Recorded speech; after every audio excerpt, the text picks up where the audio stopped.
आसमान पर मंडराता हेलीकॉप्टर। आ रहे हैं महाशक्तियों के लीडर।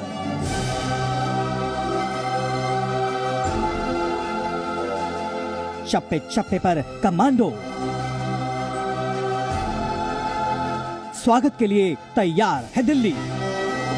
G20 में अमेरिकी राष्ट्रपति जो बाइडेन अपने लाव लश्कर के साथ दिल्ली में आने की तैयारी कर चुके हैं। वहीं दिल्ली के बड़े बड़े होटलों पर हेलीकॉप्टर भी मंडरा रहे हैं, जबकि चीन के राष्ट्रपति शी जिनपिंग के भारत आने पर सस्पेंस पैदा हो गया है।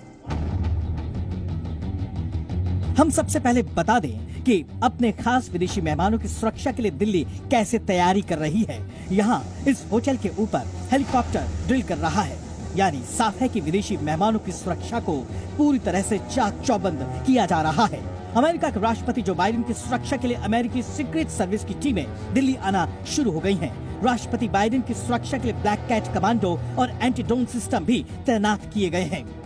आपको बता दें कि जो बाइडेन के साथ साथ उनके करीब 350 प्रतिनिधि भी साथ आ रहे हैं। वहीं G20 में शामिल होने के लिए दिल्ली पधार रहे विदेशी मेहमानों के लिए खास तौर पर इन गाड़ियों को लाया गया है।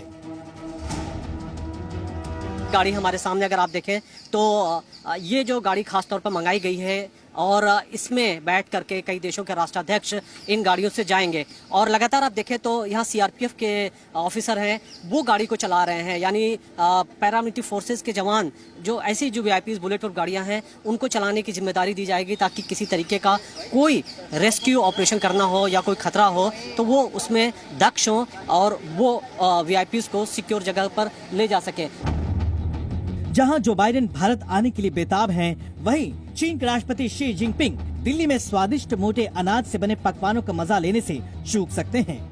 जो अलग अलग देशों का डेलीगेट्स यहाँ पर पहुंचेगा उनको भारत की जो मिलेट्स है, मोटे अनाज है, क्योंकि प्रधानमंत्री नरेंद्र मोदी के अपील पर इंटरनेशनल मिलेट्स ईयर भी मनाया जा रहा है, उससे संबंधित तमाम स्पेशल फूड्स यहाँ पर परोसे जाएंगे। कुछ समाचार एजेंसियों के मुताबिक जिनपिंग का G20 के लिए दिल्ली में कदम रखना खटाई में पड़ता दिखाई दे रहा है। इतनी बड़ी दुनिया की समिट, इसमें शी जिनपिंग का एब्सेंट होना, ये एक तरह से इंडिकेट करता है कि चाइना अपनी नाराजगी दिखा रहा है, या तो G20 के प्रति, पूरे इस समूह के प्रति, या फिर भारत के प्रति अपनी कोई नाराजगी जता रहा है। हो सकता है जो ये चाइना का मैप इश्यू हुआ और उस पर भारत ने जो सख्त अपना कमेंट किया, वो एक कारण हो सकता है। दिल्ली के अलग अलग हिस्सों में लगभग 36 बड़े 5 स्टार होटल आरक्षित किए गए हैं। इसमें सेंट्रल दिल्ली, दक्षिणी दिल्ली और एरो सिटी के होटल शामिल हैं। इसके अलावा NCR के नोएडा और गुरुग्राम में भी कुछ होटल आरक्षित किए गए हैं। 7 सितंबर से 11 सितंबर तक की बुकिंग की गई है। कई राष्ट्राध्यक्ष तो 7 सितंबर को ही भारत पहुंच जाएंगे। इन होटल की सुरक्षा जांच भी पूरी कर ली गई है। दुनिया भी भारत की तैयारियों को लेकर लोहा मान रही है। G20 presidency is completely different.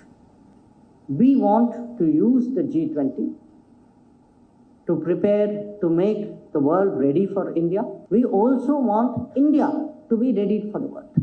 We have not done the G20 as an official program. We have done it as a national celebration. खास बात ये भी है कि दिल्ली वासी भी अपने खास मेहमानों का इंतजार कर रहे हैं, जबकि दिल्ली पुलिस ने दिल्ली वासियों को स्पष्ट कर दिया है कि उन्हें किन बातों का ध्यान रखना है।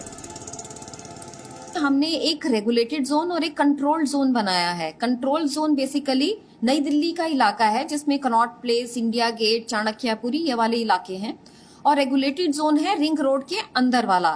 तो इसमें हमने ये एडवाइजरी दी है कि कोई भी जो यहाँ पर आना चाहेंगे तो वो या तो बोनाफाइड रेजिडेंट्स हो या जिन्होंने अपनी इन होटल्स में कहीं पर बुकिंग करवाई है वो हो।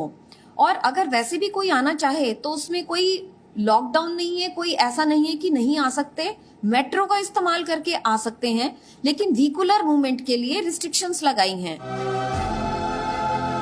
भारत प्रधानमंत्री नरेंद्र मोदी की अध्यक्षता में G20 सदस्य देशों के राष्ट्राध्यक्ष सम्मेलन का महा आयोजन कर रहा है। जाहिर है ये देश के लिए ऐतिहासिक पल हैं। दिल्ली से मनीष शुक्ला और विशाल पांडे के साथ ब्यूरो रिपोर्ट, जी मीडिया। तो G20 की तैयारियों से जुड़ी ये खास रिपोर्ट आपने देखी। अब आगे बढ़ते हुए आपको बताते हैं कि कैसे दुनिया भर के कई देश चीन के चालबाज नक्शे पर भारत की ही तरह आपत्ति दर्ज करा रहे हैं। कौन है ये देश, अब आपको एक एक कर इस बारे में भी हम जानकारी देते हैं। भारत की तरह ही फिलीपींस ने भी चीन की चालबाजी पर सख्त रुख अपनाया है। फिलीपींस के विदेश मंत्रालय ने कड़ा रुख अपनाते हुए इसे चीन के अवैध नक्शे को अंतर्राष्ट्रीय कानून के खिलाफ बताया। साथ ही साफ किया कि ये समुद्री कानून पर खरा नहीं उतरता।